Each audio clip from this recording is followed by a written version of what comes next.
গুরুদাসপুর জেলার কাদিয়ার নামক গ্রামে এক লোক জন্মগ্রহণ করেছেন, যার নাম ছিল গোলাম আহমদ।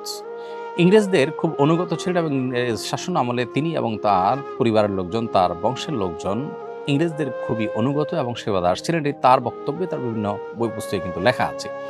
তার রুহানি খাজাইন এবং আরও বিভিন্ন বইয়ে তিনি স্পষ্ট করে লিখেছেন এবং দাবি করেছেন যে নওয়াজুবিল্লাহ, তিনি বলেছেন যে খোদা তাআলা কাদিয়ান নামক জায়গায় তার রাসূল প্রেরণ করেছেন। অর্থাৎ তিনি নিজেকে ইঙ্গিত করছেন যে তিনি আল্লাহ রাসূল নাউজুবিল্লাহ, এবং কাদিয়ান নামক জায়গা নাকি ভারতের গুরুদাসপুর জেলাতে নাকি নবী হিসাবে তিনি এসেছেন। এছাড়াও আরও স্পষ্ট করে তার বিভিন্ন বই পুস্তকে তিনি কখনো নিজেকে নবী, কখনো রাসূল, কখনো মাসিহে মাউদ বা প্রতিষ্ঠিত মাসিহ হিসাবে উল্লেখ করেছেন।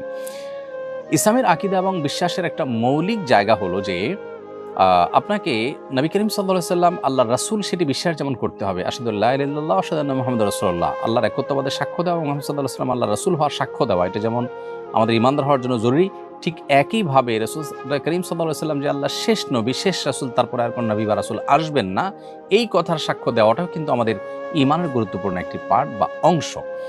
ফলে আপনি যদি নবী সাল্লাল্লাহু আলাইহি সাল্লামকে আল্লাহর রাসূল হিসেবে স্বীকার করেন, কিন্তু তাকে শেষ নবী বা রাসূল হিসেবে স্বীকার না করেন, তারপরে অন্য কোনো ব্যক্তিকে রাসূল বা নবী হিসেবে মনে করেন, তাহলে সারা বিশ্বের সমস্ত উলামায়ে কেরামের ঐক্যমতে আপনি অমুসলিম হবেন। এই তথাকথিত আহমদিয়া মুসলিম সম্প্রদায় বা মুসলিম জামাতের যে লোকজন আছেন, তারা মূলত কাদিয়ানী ধর্মের অনুসারী এবং তারা প্রত্যেকেই কাফের এবং ইসলামের গণ্ডি থেকে খারিজ হয়েছেন। তারা সাধারণ কাফের নন, এবং তারা জিন্দিক টাইপের কাফের। জিন্দিক বলা হয় সেই কাফেরকে, যে কাফের নিজে মুসলিম হিসাবে মানুষের কাছে জাহির করেন, অথচ তিনি বিভিন্ন রকমের কুফরি বিশ্বাস ধারণ করেন, লালন করেন, মানুষকে প্রতারণা করেন।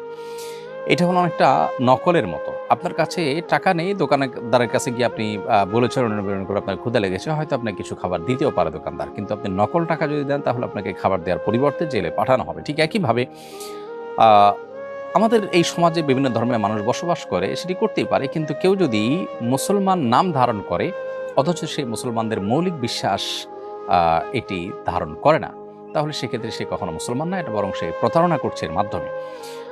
অতএব কোনো এক